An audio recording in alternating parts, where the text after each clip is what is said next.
Hello and welcome to... Ouch! Sorry, I messed up the intro. The mic just got really hot.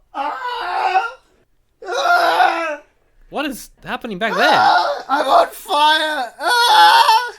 Wow, it seems like you being on fire was so hot that my mic started to warm up. Someone started a fire! Who started a fire?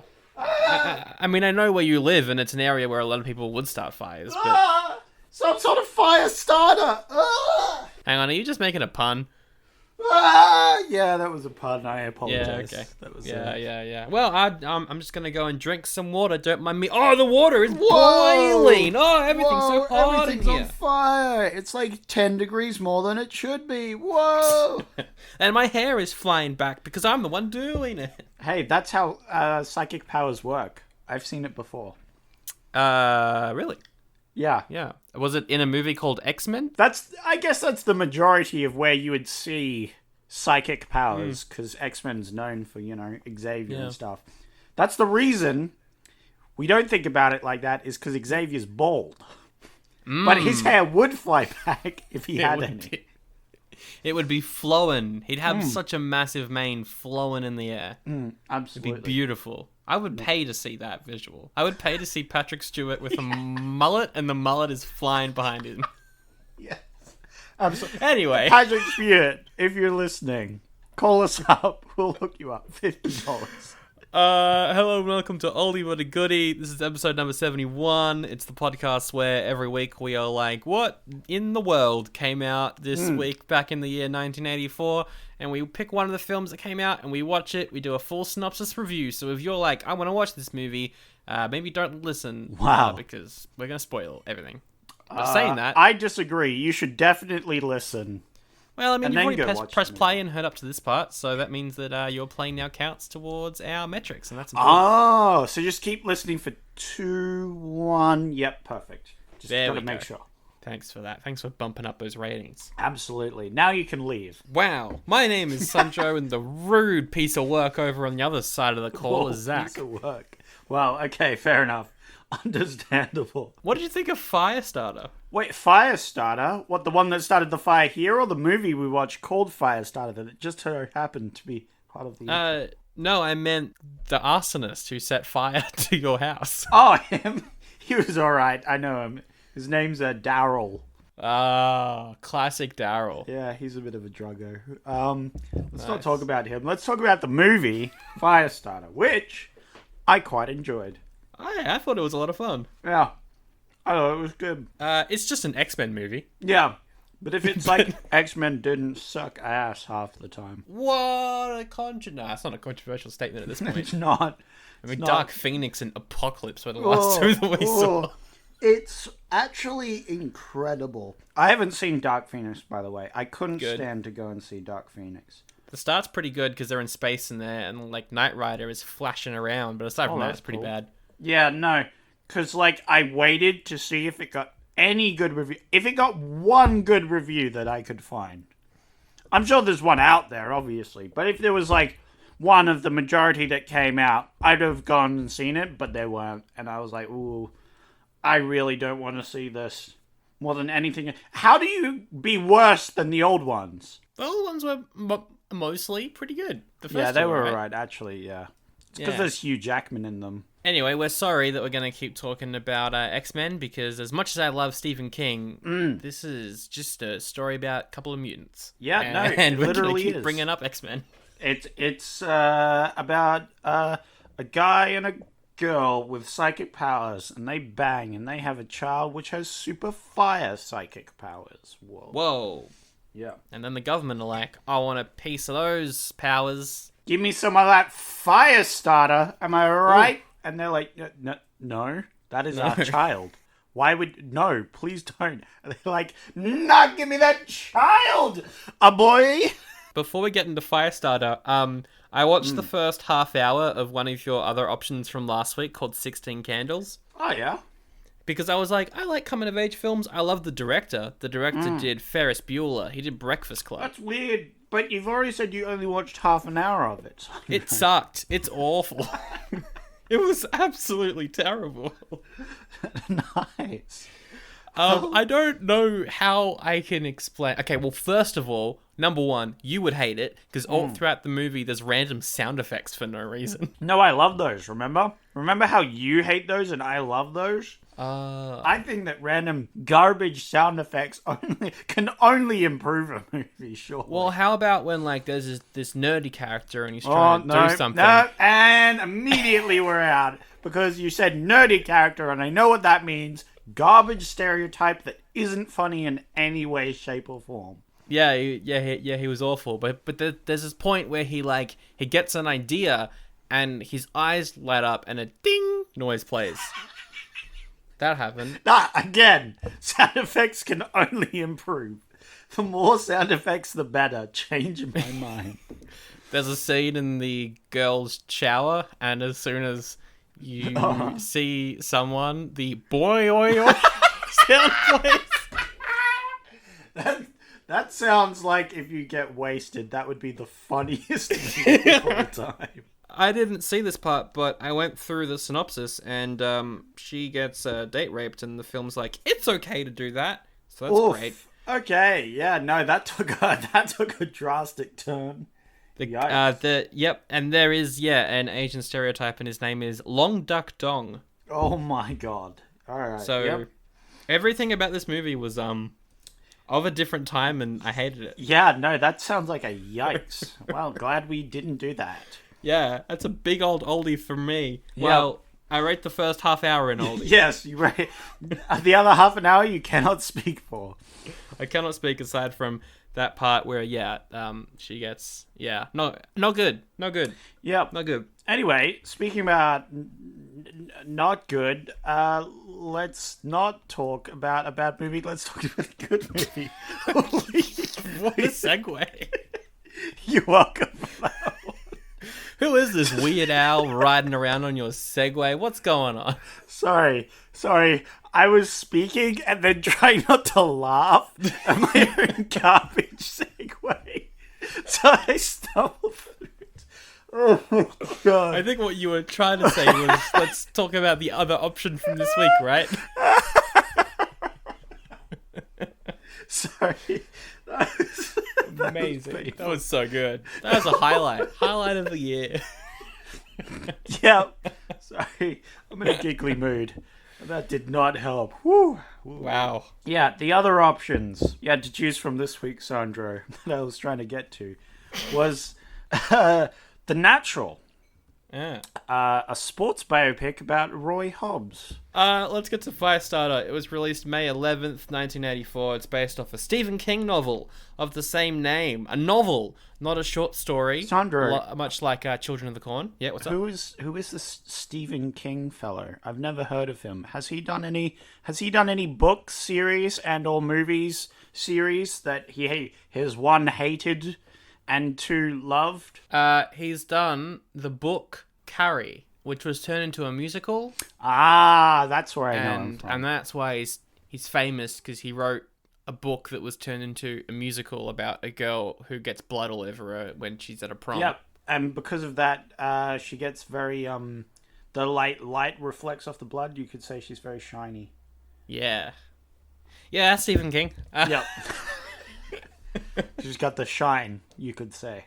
Oh, I see what you're doing. Yeah, yep. And yeah, I just had to explain the joke just that little bit more. Yeah, we've done another Stephen King adaptation this year, Children of the Corn. I would say that this was better because it was just a well-made movie, unlike Children of the Corn. Which did you prefer? I liked the concept of Children of the Corn more. That's right. Although I think this movie was better. They both suffer from the fact that they're really long movies. They want to get all the important things from the books in. Like, they add just that little too much from the books, you know? That extra 20 minutes worth. I getcha. Well, the book's about 500 pages long for Firestarter, so it's a long one. I was going to try and read it, as I have been on a bit of a Stephen King reading binge over the past year or so, and I couldn't get around to it, mainly because I don't know if you know this, Zach, but the libraries are dead at the moment. So. Yeah, I wonder why. No reason. It's because all the librarians have died. Yep. The Great Old Librarian Death of 2020. Yeah. COVID only kills librarians. If you've ever read a book, that's the only thing they kill. Coronavirus is carried around in books. Absolutely. That's how you catch it. You read a book, you're dead. Everyone stay away from books. Stay on your phone. Luckily nowadays, books are kind of dead anyway. So how dare you, sir? No, you're right. I hate it. I mean, I hate the world we live in. It apparently hates everyone too. So that's good. The film was directed by Mark L. Lester. He followed this up with a movie in '85, which is a classic Schwarzenegger movie called Commando. Oh, yeah. One of his best, one of his cheesiest, I should say. But who does best in the cheese? Is it not the Schwartz himself? It is definitely the Schwartz. Speaking of the Schwartz, this movie is written by Stanley Mann, who also wrote Conan the Destroyer, which is an option coming out later this year. Is it? Oh my god! We're gonna watch Conan the Destroyer? Yes! I mean, it depends who's picking. I'm gonna... No! I'm gonna get my comic books out. I'm gonna get my helmet. I'm gonna get my bearskin kilt. Yep. I'm gonna pull out my sword and I'm gonna be like, there is only one choice. But that's a quote. Yeah. I'm glad that we're not recording in person anymore because I definitely don't want to see you in a kilt. Yeah, absolutely. No. It's just a bear cloth pretty much. Yeah, like right. A fuzz cloth. Nice. Because that's what barbarians wear. Fact. Do I have anything to wear? Not really. I used to have my old swordcraft outfit, but it was just a leather jacket. That's pretty good though. I'll just wear that. Or still accurate though. Yeah, exactly. I mean, if you rocked up in like short shorts and a leather jacket, I'd be like, wow, you did more effort than I did. Yeah. You know? Maybe like a little bit of like blue face paint. Oh, yeah. Dude, that's more Braveheart, but whatever, it still counts. Yeah. I was also thinking of Braveheart. It was the kilt thing. Yeah, anyway. Originally, this movie was going to be directed by John Carpenter, guy who did Halloween, guy who did The Thing, bunch of other great horrors as well. They had a screenplay, it was all ready to go. Stephen King read it, he liked it, gave it the thumb up. But then The Thing underperformed in the box office because it was a very scary horror at the time. So naturally, not many people went and saw it. And so Universal Studios were like, you're out of here, Carpenter. You made some of the best horror of all time, but you're out of here. Wow. And they replaced him with Lester. And Lester was like, I don't like this script that he got made because it's too different to the novel. I'm going to bring in another writer and just put the novel on screen, almost word to word.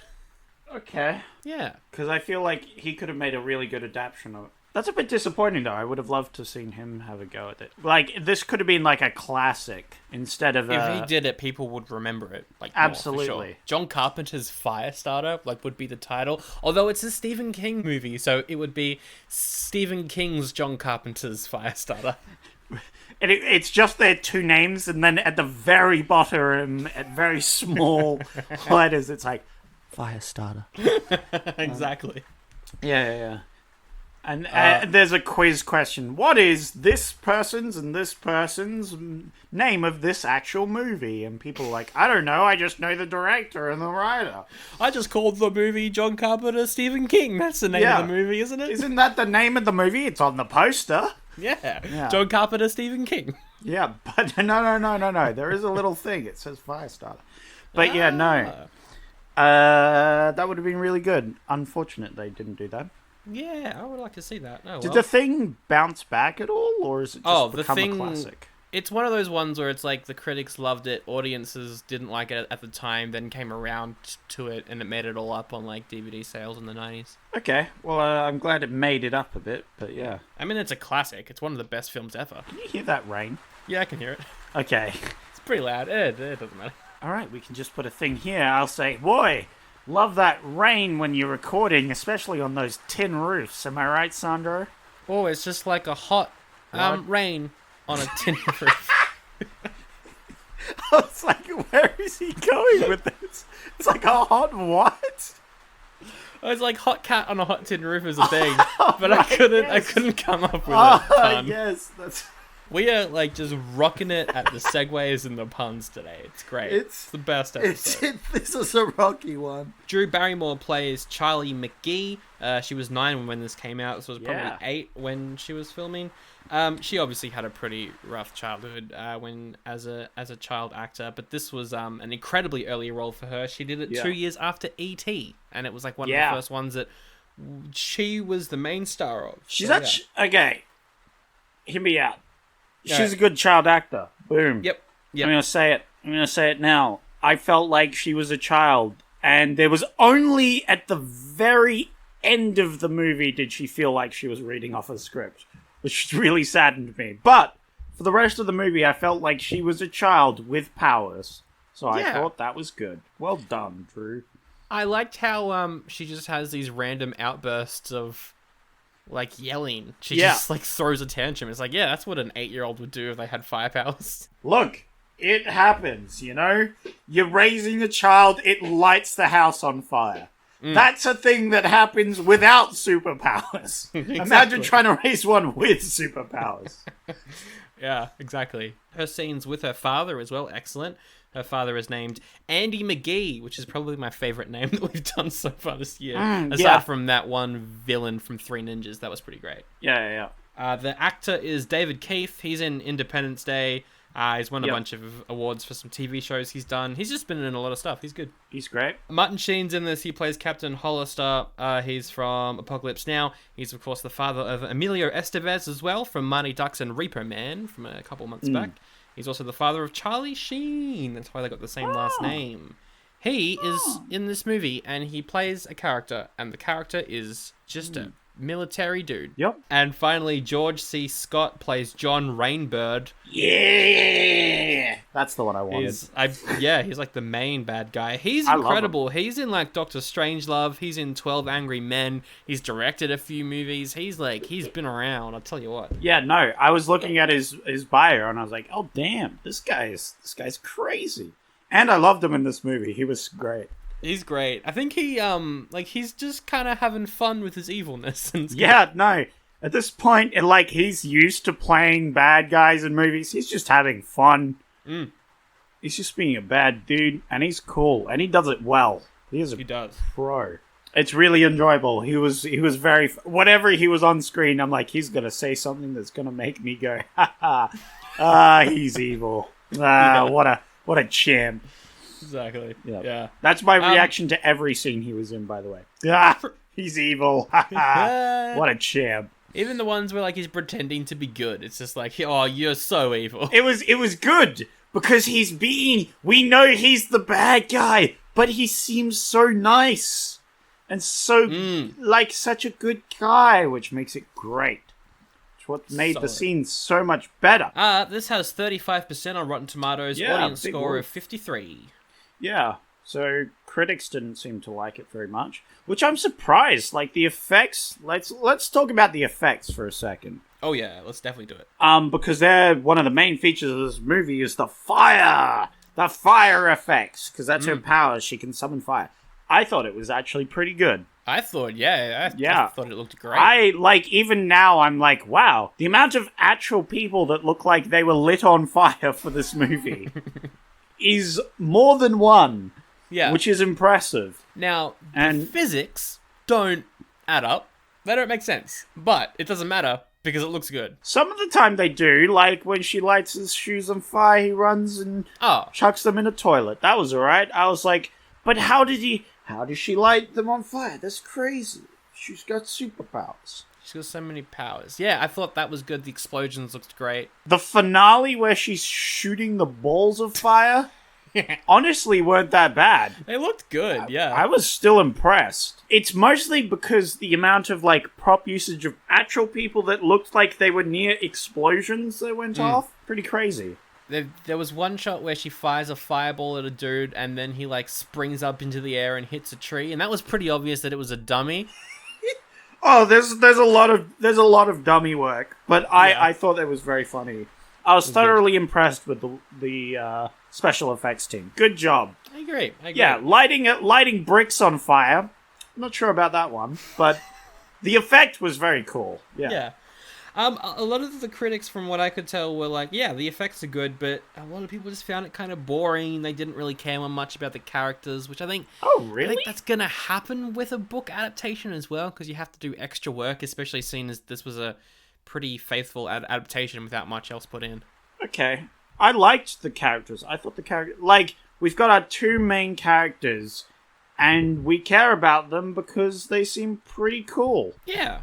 Maybe that's why I enjoyed the film, because if I didn't care about those two characters, that's 90% of the film. I definitely found them quite likable as well. Yeah, I'm not too sure what the people of 84 thought. You gotta be different from the other movies, and you gotta keep the critics' attention, and you've gotta not bore them. If you go too long, you bore them, which is probably the problem with this movie. It's long. It's quite familiar as well. At this point, there were quite a few. What if we experimented on a person and then they accidentally got some powers? Like, there was a lot of that as well. There was a lot of that. So it suffered from too much competition. It happens. But it did have the Stephen King name on it, and usually that means it makes the dollars. So it cost $12 million to make. What do you think it made in the US? Only got domestic numbers. That's pretty good. For all the fire effects that I was impressed with. Yeah, it's pretty cheap. I'm gonna say it made 30 mil. Little less. Quite a bit less, actually. Okay, 19? Yeah, 19. Oh, really? Yeah, 19 million. Oh, there you go. All right. Well, at least it made its money back. Let's just jump right into Firestarter. Woo! The font is red, but really that wasn't a surprise because this movie's about fire. But more importantly, Sandro, it was like orangey at the bottom, and it got redder as it went up, like it was like a fire. Yeah. Like if it was like the hues changed as it went up to make it look sort of fiery. Very realistic. They did their work. They looked at a flame and went, we're going to do that. I mean, they had enough around. They're probably, that is the color of a fire. Yeah. That's the font color. Oh, and the That's music during the opening credits. So chill, so thin, so synthy. Yeah, and I do love synth. I'm a big fan of synth. The band that made this music, they're a German band called Tangerine Dream. Say here they've released almost 100 albums. No, over 100 albums. Whoa. That's more than 2. That's crazy. That's a massive amount. They're good. They're great. I love the music. Yeah. It's excellent. Yeah. Just a vibe fest. Like, we were vibing for Breakin', but we were also vibing for Firestarter. I thought it was good. I definitely vibed more with Breakin'. That's fair. But that was because the main focus of that movie was the music and the dancing. Whereas this one, it was the focus on the story, and then the music was just there, and it was good. Yeah. That's my thoughts on that one. I liked how the movie threw you right into the action. Didn't have any boring narration. Oh, no narration. Yeah, get it out of here. Boring ass explanations, get them out of here. Yeah. We're just jumping in there, and you gotta figure it out, because we respect you as an audience. We think you're smart. Not like Marvel movies. Whoa. Boom. Shots fired. Shots absolutely fired. No, this movie is deep, just like a Zack Snyder DC film. But at least it doesn't pander to the... I hate it. You know what? I hate it now because I notice it every time it happens, and it hurts. What do you mean? This character has got powers, and this is where they came from, and now I'm going to tell you a sad story about my life.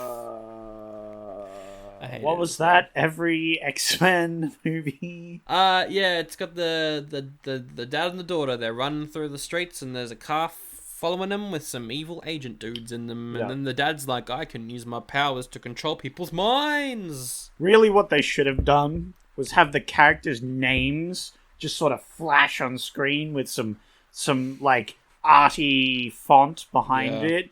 In like a big montage, it just showed you all the names of the characters and their powers. And then throughout the movie, you exposition their backgrounds about, hey, they murdered their family. Yeah. And at some point, you have the main character go, what are we, some sort of Suicide Squad? Yeah. And there should also be one character that shows up without an introduction and then dies 10 minutes later. Yes. And then you should have the main plot be total bullshit and the movie suck ass. Yeah, it ends with the bad guy doing doing a hula hoop dance. And then there's a bunch of monsters. Oh, God, let's not talk about Suicide Squad. Movie, Suicide Squad, gets a Vincent D'Ceasement Award. Yeah, for last year. What do we call it this year? The Cracked, Just Plain Broken Award. The Just Plain Broken Award. That goes to Suicide Squad. Yeah, no. Absolute garbage. Anyway, aside from my quick review of Suicide Squad... a movie from 4 years ago. Yeah. Hey, 1940, just 4 years ago. Nice. He's being chased by these agents. There's like men in suits in a car. They chase him. Yeah. But then he like spots them, so there's a bit of a running chase as they jump out of the car. But he manages to get into a taxi. And then we see his mind powers at work. Because the agents talk about, like, don't make eye contact or something. Yeah, they're like, don't make eye contact, he can control you and stuff like that. Kind of alluding to it. But then we see it pretty quickly. They don't try and hide it. It's good. Yeah. And, he puts his hand to his head and he uses his mind powers to tell the taxi driver to just drive. Yep, and he does. He uses the power of a scrunched up face and controls the mind of a taxi driver. Yeah. I loved it every time he did it. It was great. It's good. What was it? He hands him $1 note and then tells him it's a $500 note, so he'll drive him to the airport. Feel bad for that taxi driver. He's gonna wake up the next day and be like, I just have $1. Yeah. This sucks. That taxi driver is the real... he's the real victim of this. He's the victim of this film, you're right. Anyway. We get some flashbacks to see his origin story, yeah. Oh, hey, they did it. They gave us flashbacks. Nice. The flashbacks are, he's in some sort of experiment where they're filling him up for some sort of experimental drug, and it gives him powers and it gets him high, and he also meets this woman and they're like, hey, you're cool.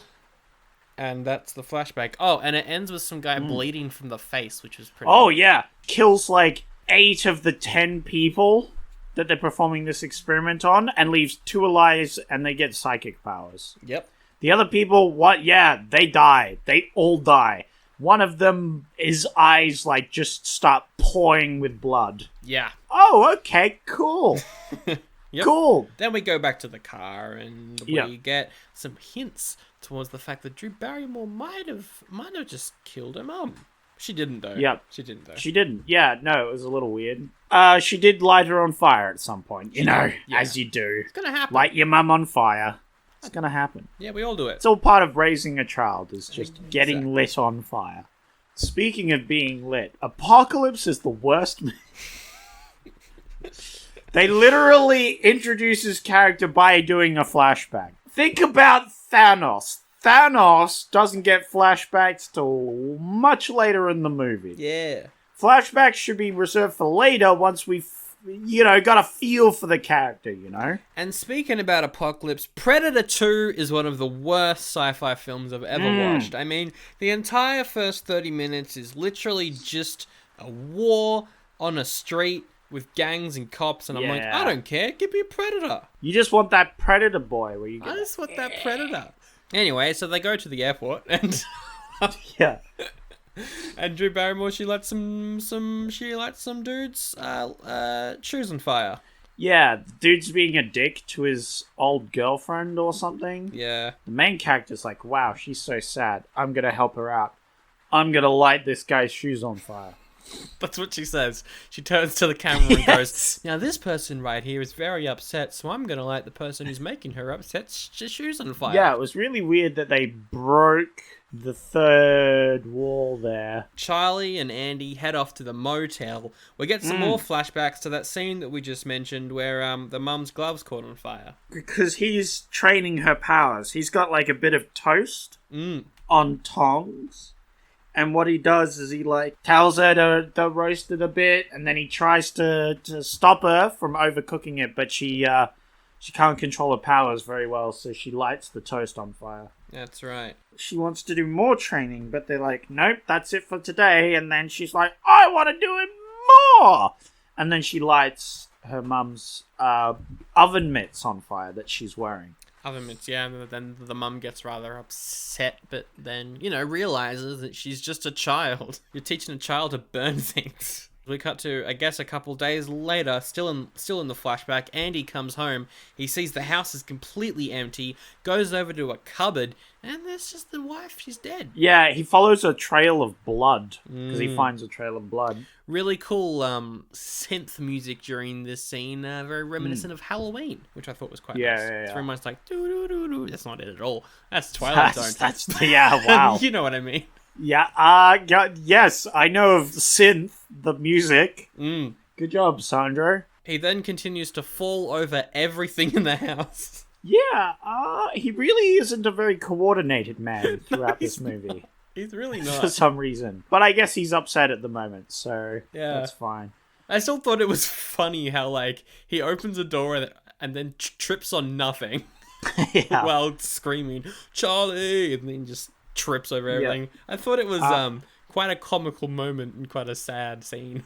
Yeah. Oh well. He then finds his daughter being captured by some goons, and he gets real mad. Mm-hmm.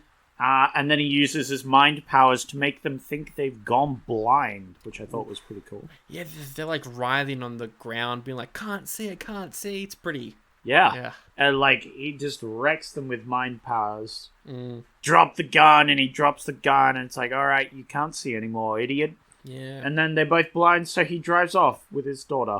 I liked how in the credits, those two were credited as blind agents. That's their characters' names. Oh, that's funny. I didn't know that.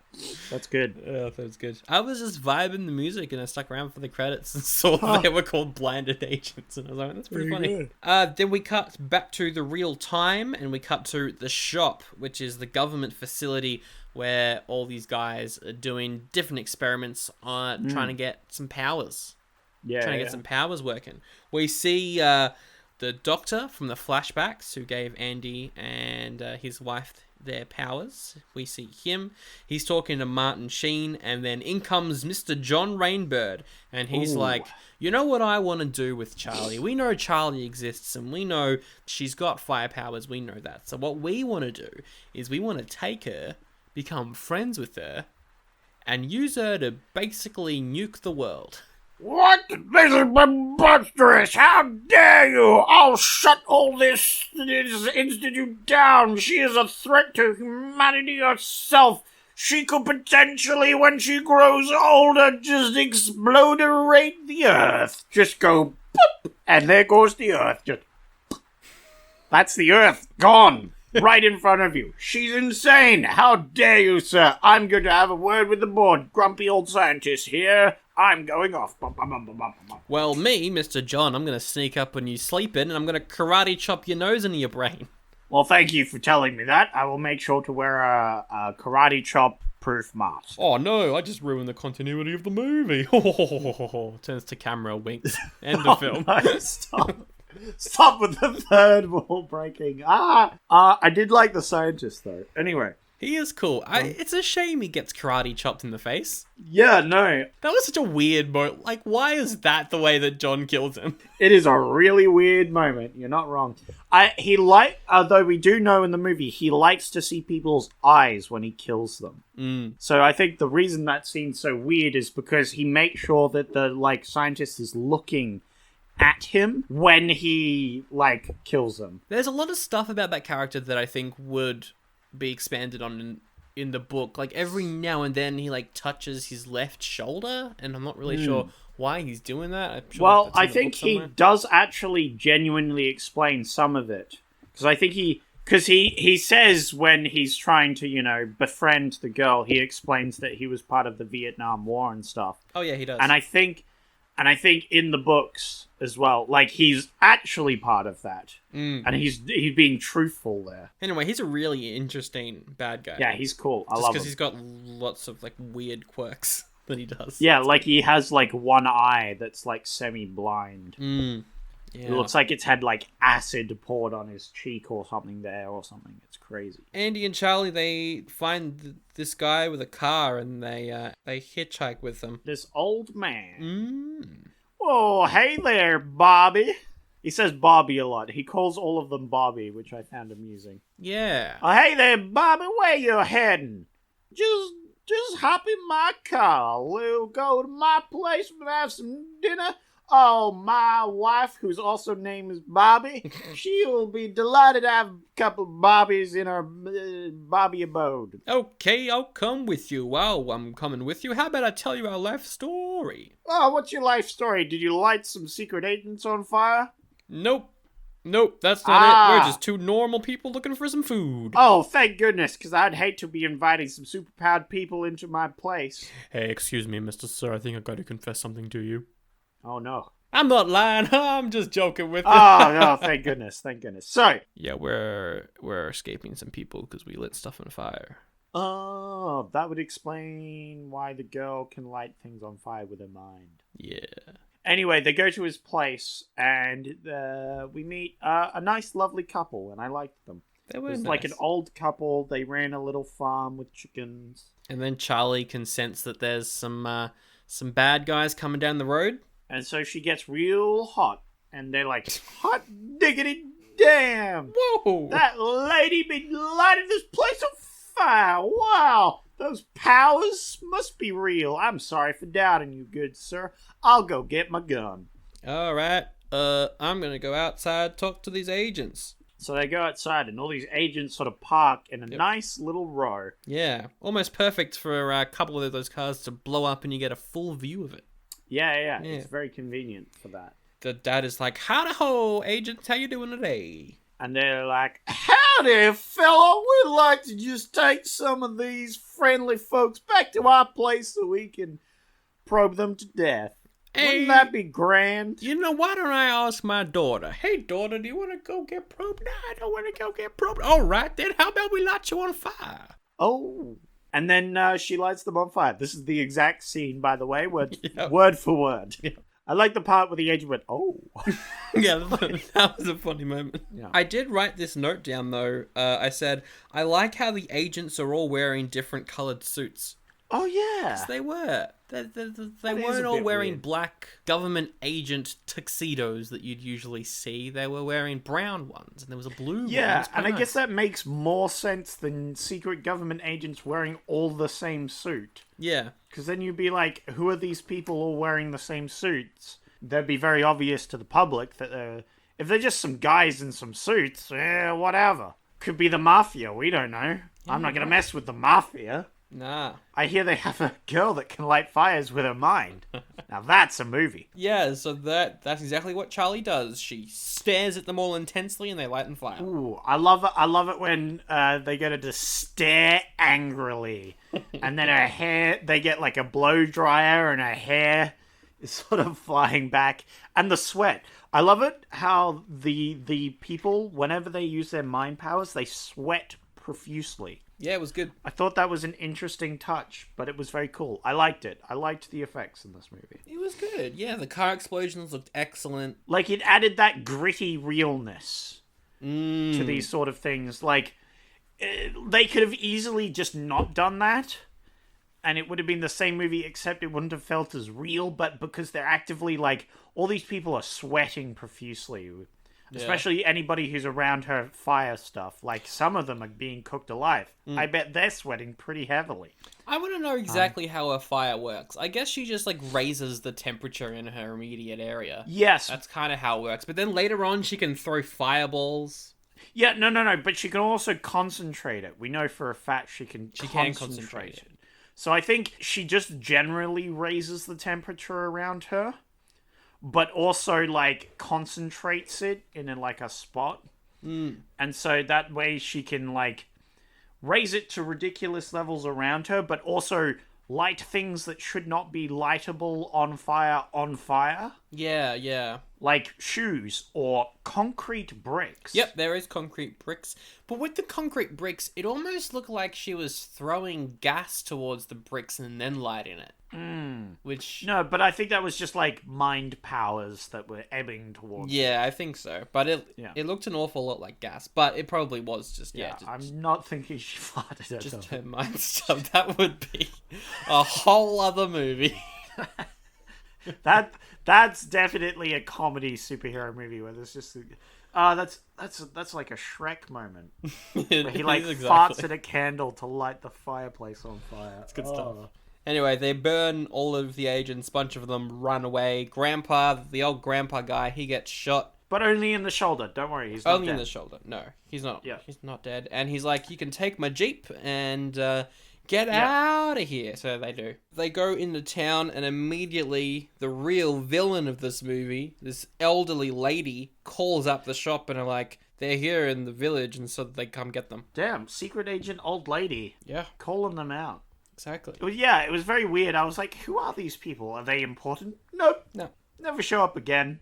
Maybe in the book they were, but like, I guess they were just secret agents in hiding that found them. I guess so. I don't know. Yeah, very old secret agents from back in the 60s or something. Yeah. But yeah, the two, they go to like a lake house. Yeah, they go to her old grandpa's house. Yeah. He's been dead a few years now, but they still know his old house. So they go back to the house and they have a good chat about how their lives are over, they're doomed, and they're all gonna die. Yep. It's good. That's good to him. But then he's like, oh, don't worry about it. Everything will get back to normal. And she's like, it's never gonna be normal. Never gonna be normal, no. Wah. Yeah, they just kind of hang out for a bit. Meanwhile, John and his gang of cohorts are stealing some letters out of a postal van. Now, I just quickly want to bring this up. On the scene where we see the mailman pick up the letters from the postal box, it says that the last mail pickup in this town is at 5:30 p.m. Yeah. That is an awful late time for the mailman to pick up some mail. Well, it might be at the end of his rounds, you know. But we did then see that, he gets in the car and then drives off. So he's still got to drop it off. I don't know. Like, he is just picking up the mail to be sorted. It might be like they sort it the next day sort of thing, you know? Perhaps, So, yeah. But still 5:30. That's a little late. I mean, yeah. It's a little late. But anyway, they knock him out and they steal They don't knock him out, all the Sandro. letters. He's not just having a nap, he's having a perma-nap. I'm pretty sure he chokes him to death. Well, that's the difference between you and I. Uh-huh. Yeah, you're an optimist. You think That's people true. die, and I think that they just get knocked out. Yep, he's just having a nice nap, lying on the ground. Anyway, they find out from the post that where the two fams live, and they go over to the house. John, he sets up watch with his sniper rifle packed full of tranquilizers, and as the two leave the house, he tranks them both. Yep, pop, pop, and they die. Yep, end of the movie. Oh, sorry, you're right. They got knocked out. Yeah, sorry. I keep thinking people have died when they get knocked out, and you keep thinking they've got knocked out when they died. It's confusing. Anyway, they wake up in the shop. We're introduced to Dr. Pinchor, his actual name, which I thought was amazing. Oh, okay. The doctor's name is Dr. Pinchor. That's great. I love that. They wake up. Charlie is met by Martin Sheen, and he comes up to him and is like, "Hello, kid. I actually think of you as my own daughter. Oh, yeah, that was weird. What Cooperate with me." Yeah, what? No, you don't. Like, very obvious. Like, I guess he's talking to a child, so he could be pretty obvious, and it won't matter because it's a child. Yeah. But absolutely not. No. He's just like, "I think of you as my own daughter. First of all, she just met you." Yeah, that's what I was about to say. So weird. You've literally just met. You're my daughter now. Okay. Really weird. Also, everyone in this movie for the next 40 minutes is just saying, "I want to become best friends with Charlie." I mean, look, if I knew someone had the ability to crack the earth wide open like a gourmet oyster that's going to give you a sick stomach in the morning, then I would want to be their friends as well. Yeah, that's true. That's true. If they had the ability to just be like, "Hey, do you want to be a shish kebab?" And you're like, "No." And then she's like, "Well, too bad." Best friends we are. Best of friends. I did like how Martin Sheen, he leaves her a cup of hot chocolate and then she just boils it with her mind. Yeah, and the she's look like, of the hot chocolate just boiling, overflowing is great. Oh yeah, it's great because it's like a happy cat mug or something. Yeah. It looks so sad once it has like the hot chocolate's ruined. The room she's being kept in, though, not too bad. Yeah, it's a really nice room. I mean, I think these are obviously like a house that they've gone to. Yeah. And then they've just boarded up. The people captured like try and open the windows, but they just lead to concrete walls. Mm. And it's very clear that the props will just like get a regular house, and then you put concrete quotation mark barriers quotation mark in the windows. But it's still very cool. It's like a surreal effect. It's like, this is a fake house. Mm. It's also the house itself. It's just pure white. Looks quite like White Housey. And it's a very fancy house. And I thought that when she eventually destroys it, it was really cool to see such a nice house burn. Yeah, get wrecked, nice house. Yeah. We cut to Andy. There's a great quote here where the scientists are saying, "Come on, Andy, take this pill. Come on, swallow." Because he's refusing to take the pills. It's not the scientist. It's one of the, like, a scientist assistants. Yeah, one of the assistants. This random scientist assistant that's just, like, trying to jam these pills into him. Yeah, it's like a friend of the director who managed to work his way into a speaking role. Yep. It's great. Come on, swallow the pill, man. Come on, swallow the pill. Get that pill in your tom-tom. Direct quote. What was that accent? Is that Arnie? I don't know. It's not Ani. It's like the sleazy bad guy. Okay. Come on, eat the pill. Come on. We got to get to the chopper, man. Take the pill and then we gotta go to the chopper. We got to get to the chopper, man. And then you can swallow the chopper as well. Come on, swallow the chopper. John's plan is to become best friends with Drew Barrymore. Yeah, he says this before. He's really creepy. He's a creepy about dude. all this. Yeah. He is very creepy, and it's like, yes, we're going to be best of friends. Best of friends. Oh, you made it worse. You made it worse. I know. You're welcome. He doesn't do that, but he's like, we're going to be best friends.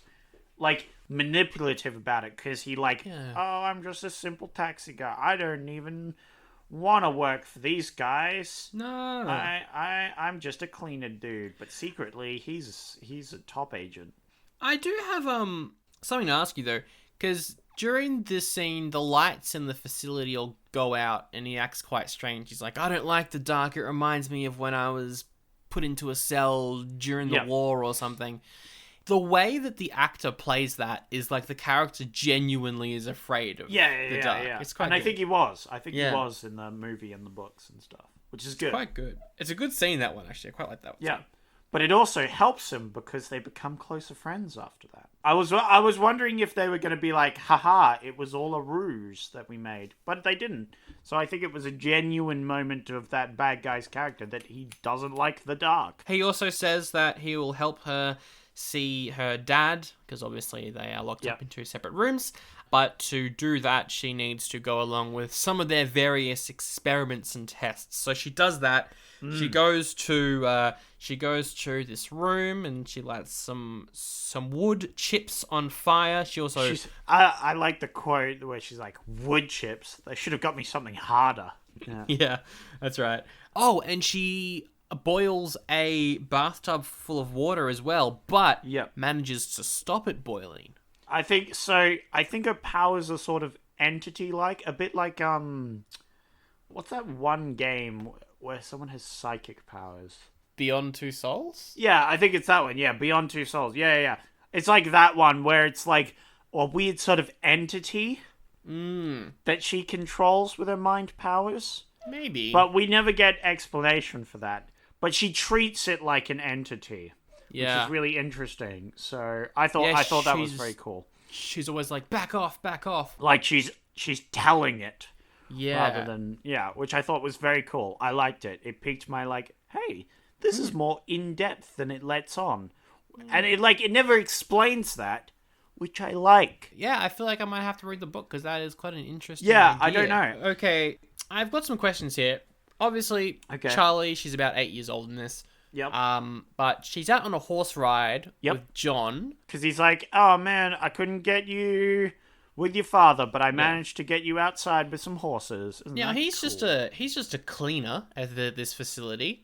Yep. How does she not realize that he's obviously... Like, how does he get access to horses and allows her to leave her room and ride on horses with him if he's just a janitor? She's a child, and he's telling her he can do these things, you know? Anyway, he's like, you got to keep doing the experiments, and then I'll let you meet your dad.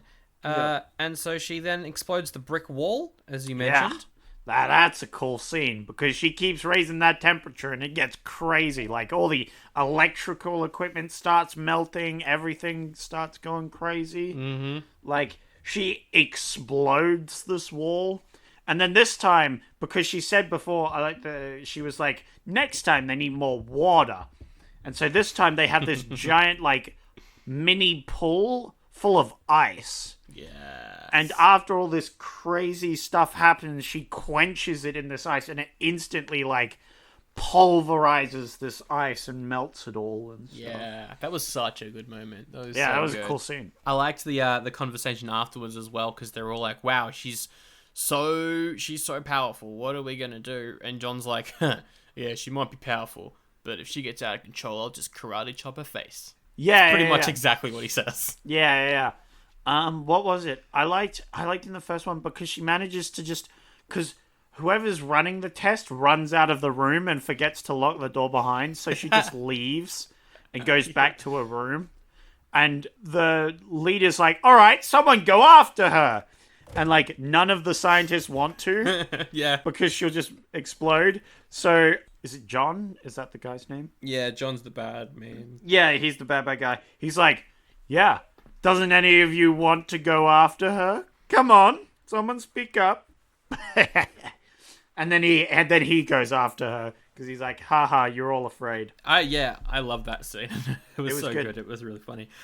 We cut to Andy. Andy is not taking his pills. He's still refusing to take his pills, but that means that he still has his powers. So Martin Sheen takes him out for a walk and is like, look, we can't do much with you here at the shop. We're going to fly you out somewhere else. A helicopter's going to come by and pick you up. And he's like, yes, but you're holding a snake.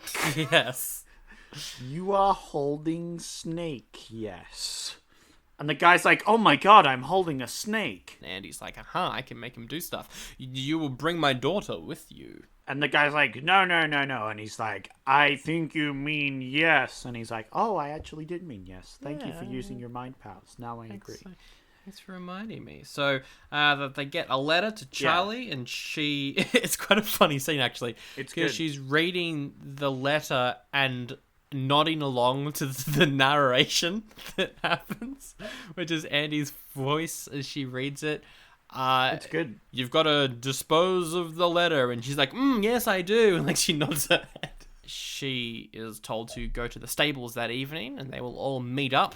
But she tells John, oh my god, my dad found a way to escape, and he's like, oh, awesome, really cool. cool. Tell me all about it. She's like, oh, I don't know. He just said to meet at the stables at this time, and he's like, oh, good. How about that?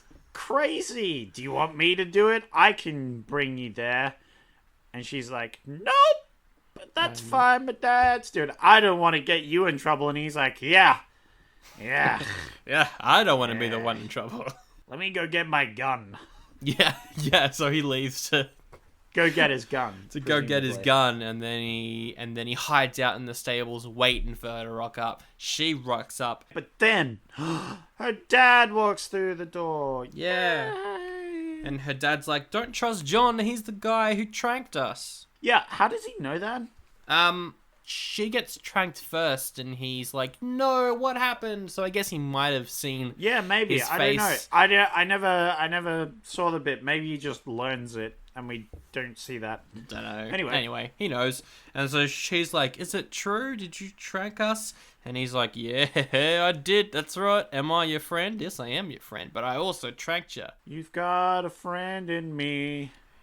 So don't light the hay on fire or you'll kill all the horses. But you've got a friend. That's how the song goes. That's exactly how it goes. Yeah. He's like, you can light the place on fire, but this horse is still stuck inside the barn. And so Yep. she lets the horses go and then burns the whole place down. Yeah. Dad uses his mind powers to make him jump off the rafters, but he survives the jump and then he shoots Dad. Yeah, John and shoots then Dad. she's like, "No, my dad, how dare you?" And then he's like, look at me, I love you, child." And then he shoots a bullet at her, but she uses her mind powers to explode the bullet. Oh, she's now bulletproof. Yes. She's an 8-year-old bulletproof killing machine. Yep. And then she explodes Johnny Boy, and it looks great. I love it. He goes flying, and then his corpse is like burning. Yeah, it's But good. it looks the like whatever the prop they made, they actually made the dummy look like him, so it looks like he's burning. It's good. It's really good. I appreciate the detail. Yeah. When they make undetailed dummies, you can tell, but when you make the detailed dummies when they burn, it's good. Yeah, they spent the extra $20 on the face, and it looks good. And I appreciate it. So yeah, she's just like walking outside, people are shooting at her, and the bullets are exploding, so she's completely bulletproof. She's Yep. throwing giant flaming balls of stuff at people. Yeah, she's now has apparently the ability to summon these fireballs, which is just Don't know like, where that came from, but it looks awesome. hell yeah. There's a pretty cool scene where Dr. Pinchor, he sees her and is like, "Oh no, I gotta get out of here." So he jumps in the car, drives away. He's driving for about 10 seconds and she's like, "Yeah, that's your lead." And then she just blows him up. It's a pretty stupid action. Like, I loved it. it's so ridiculous. I thought it was so much fun. Because it's just literally, all right, this is the climax of the movie. She wrecks everything, She just kills everyone. which is an amazing ending. Yeah. Um, Oh, there's a car with a machine gun that she, like, flips. And Yep. it's obvious that it's, like, two shots kind of stitched together. But the car flips, like, inches away from her. The way yeah. it lands, it's so unbelievably she close to the yeets a actress. helicopter. Oh, the helicopter as well. She yeets a dude into a tree, I think you mentioned. Yeah, yep, that was amazing. I laughed a lot. Yeah. And then she yeets the building. She, like, tosses some fireballs in there. They explode, and the building just freaking carks it. It looks good. It looks so... I would even say it looks better than the Independence Day, like, model destruction. I don't know. No? I'd have to go back. Yeah, but that's it's fair. very good effects. It's really solid. And then I really like the ending, because then it cuts away from this and she's hitchhiked. Or there is a cool moment, though. Right after she destroys the house, she says, "For you, Daddy." I thought that was nice. Yep. She dedicates the death and destruction to her dead father who gave her fire powers.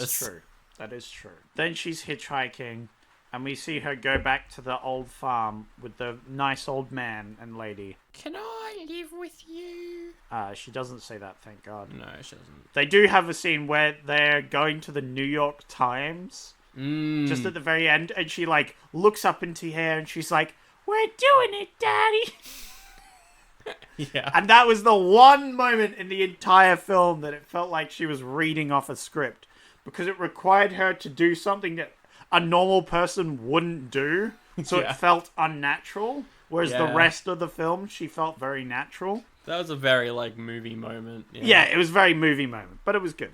It was good. And that is Firestarter. Definitely, I think, I'm going to have to hold my vote till after we've read the reviews. Oh, you're not gonna rate it. I'm not going to rate it. Wow, it's wow. This is unprecedented. This has never happened before. It's just because I wanted to make a tiny joke, that's it. And I forgot Wow. the ordering of the script, so I was like, oh, wait, this joke only works if I wait till after the reviews. The dedication to the joke. I'm giving this a goodie, because I can rate it, because Yeah. I'm not a sellout. And I'm definitely not going to rate it also a goodie, but I'm going to wait till I can make the joke. Nice. Yeah, Yeah. I think there's some stuff with the physics, particularly in that final battle. It's pretty stupid, but I don't care. It was a lot of fun. And yeah, it is basically an X-Men movie, but I think it's better and or as good as some of those. Before we pitch our own sequels to Firestarter, there is a sequel. Oh, okay. Came out in 2002. It's a TV two-part miniseries called Firestarter Rekindled.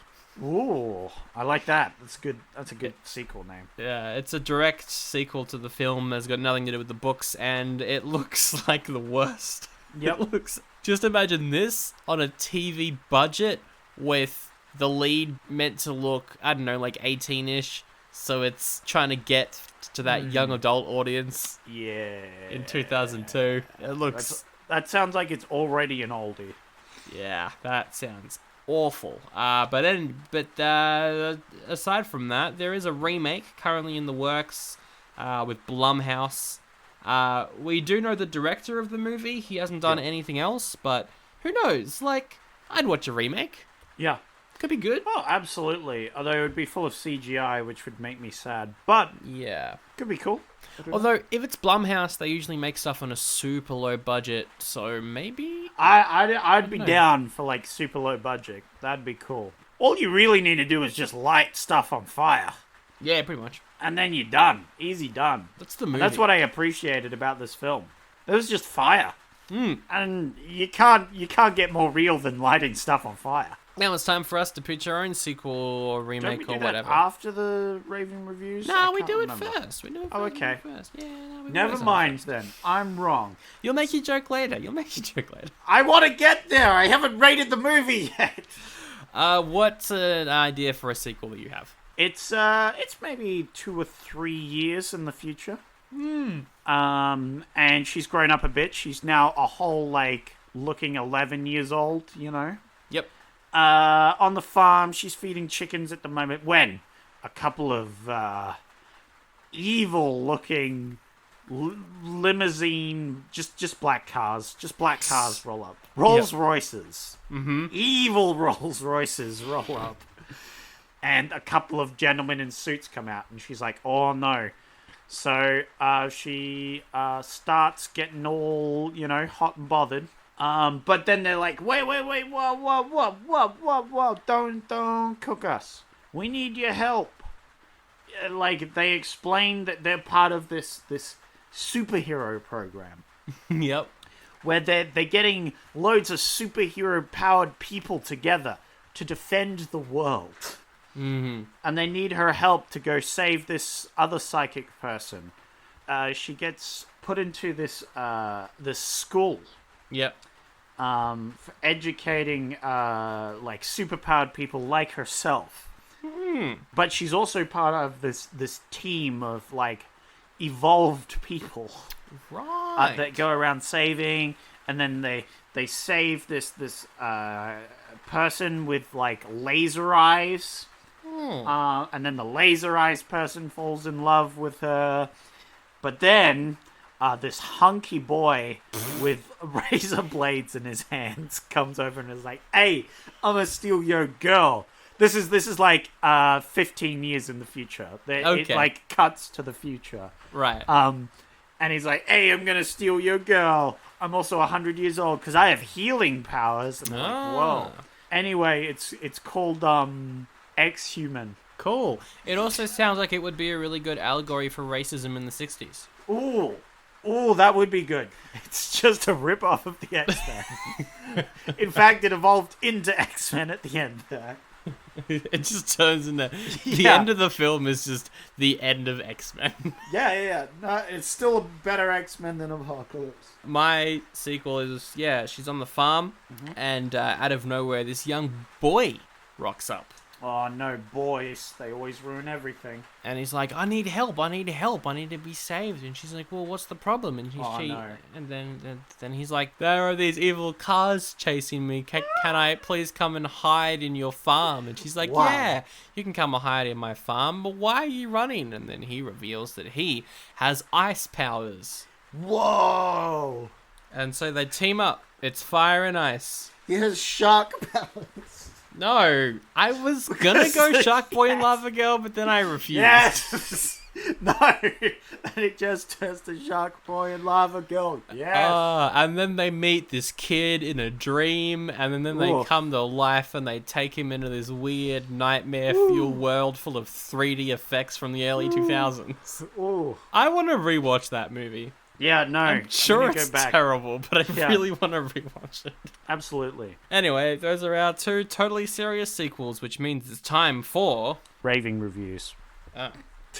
Sure. If that's how Alright. you want to do it. Yeah. So we know how the show works. I get the best reviews from the best people, you guys. There's some ratings. Sandra has to guess them. I'll tell him the actual review has to guess the ratings. Let's just get into it with our first one. Robert Ooh. says, you see, you like how I switched it and I switched put it up. the river at after At the intro? end. Yeah. It was good. Come on, 3 stars? This was an amazing movie. What? That's what he says.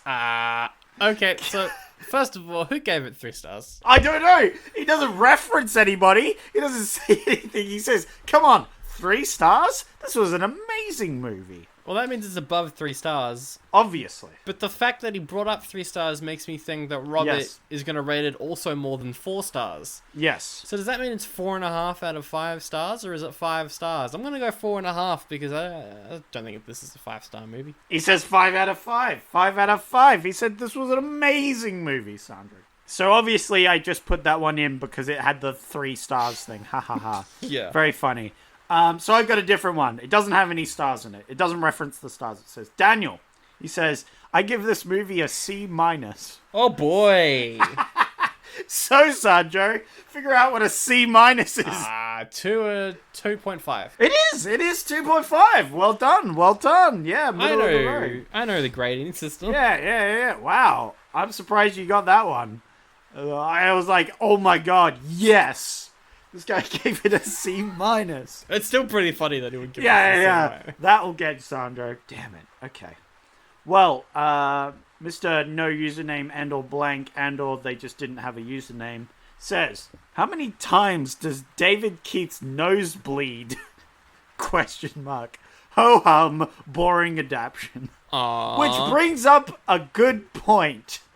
How many times did his nose bleed? Well, how 'Cause many times did he scrunch up his face? It would probably be the same amount. This was something I noticed too, which I originally had in my notes, but I'm bringing it up here. Every time he uses his mind powers, his nose bleeds and he scrunches up his face, and it's great. I loved it. Ho hum, boring adaptation. I'm gonna go 2 out of 5. It's a 1 out of 5. 1 out of okay. 5. William says, there's something about this movie I always liked. I'm gonna say it sounds like a 4. Ooh, close. It's a 3.5. Very close okay. on that one. But they were a bit more middle of the road. Yeah. You probably get this one.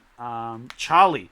Charlie says, volunteer test subjects are given medication that kills most of them and brings out certain powers in others, including a young girl that can start fires with her mind. Shit. And that wasn't a review. That was just a synopsis. Yes, also an incorrect synopsis. Yeah, because the thing doesn't give her powers. She's born from 2 psychic people. That's Yeah. how she gets powers. That's how she gets them. So what is the mum's power? Oh no, she can read minds. That's right. She can read thoughts and he can control minds. Yeah.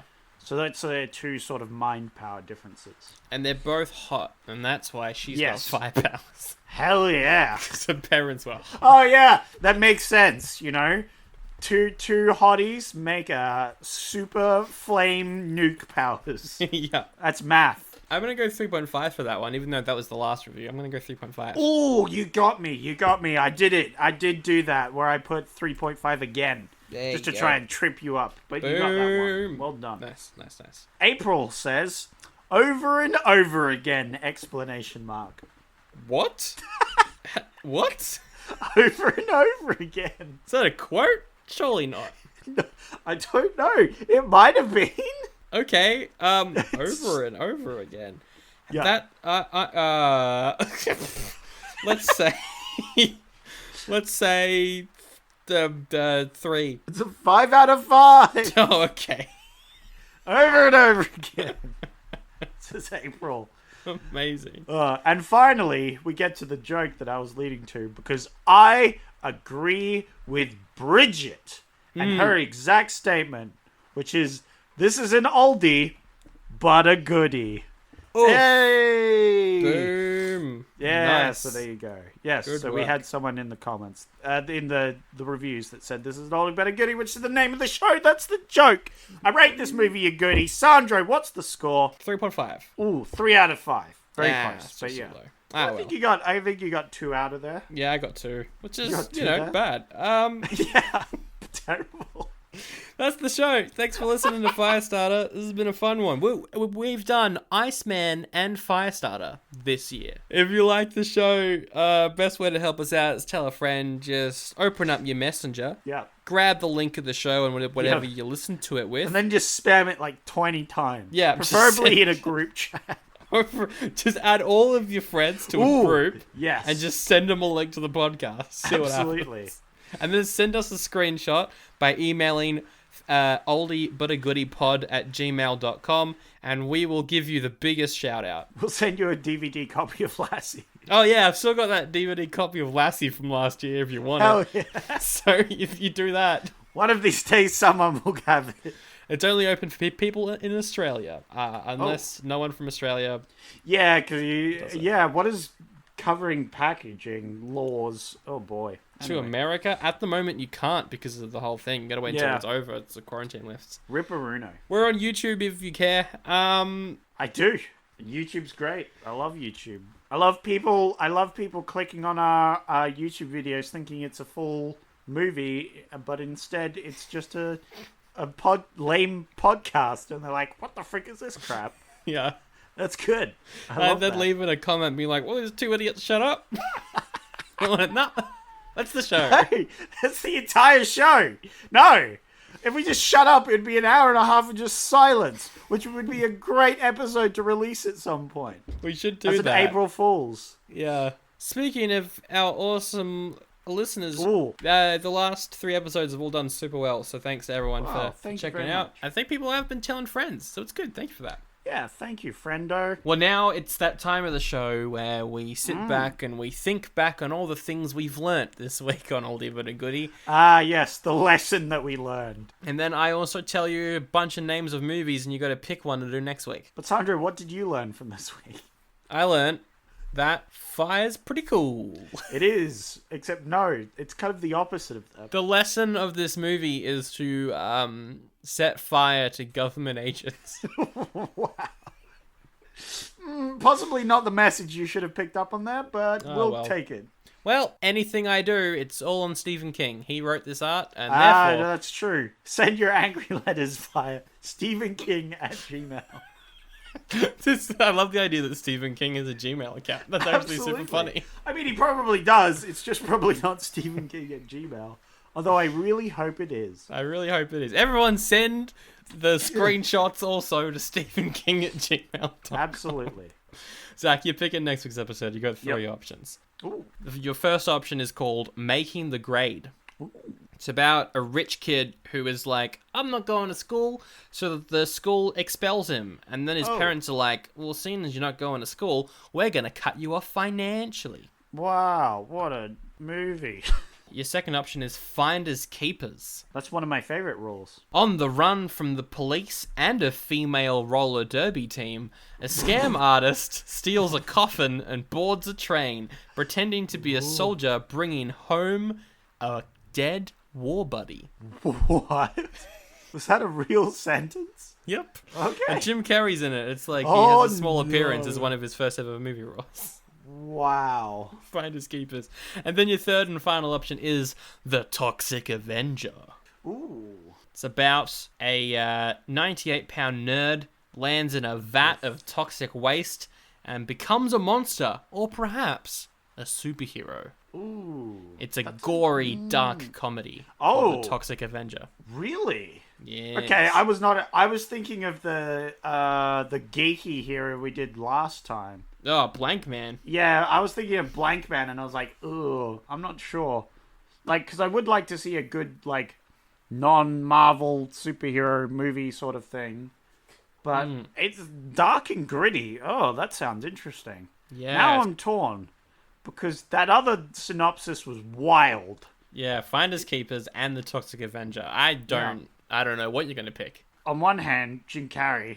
Yeah, he's only in it for like 10 minutes though, probably. Yeah, like, he's got a small part in it. But as a budding comedian / actor, would be funny to see. Definitely.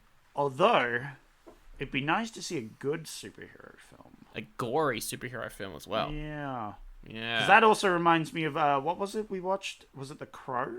Yeah, The Crow from last Yeah, year. because The Crow was really good. That was a good one. Yeah. Yeah, let's do Toxic Boy. Toxic Avenger. All right. I'll Toxic add Finders Avenger. Keepers to the list of stuff that we should check out there. Yeah, no, that sounds interesting. Just the synopsis sounds wild. I want to know why he's on the run from a female roller derby team. Yes, that's literally at the start, and I'm like, what? All right, next week the Toxic Avenger. I'm keen. I'm keen for Yeah. this one. This will be a fun Okay. one. We might get a guest on. Yeah. Let's wrap it up with our favorite quote from Firestarter. Mine is, "Come on, take this pill, man. Swallow the pill. What are you doing, man? Swallow the pill." My one was, I'm on fire! I'm burning! Oh God, the humanity! Why did I point a gun at a child with psychic powers?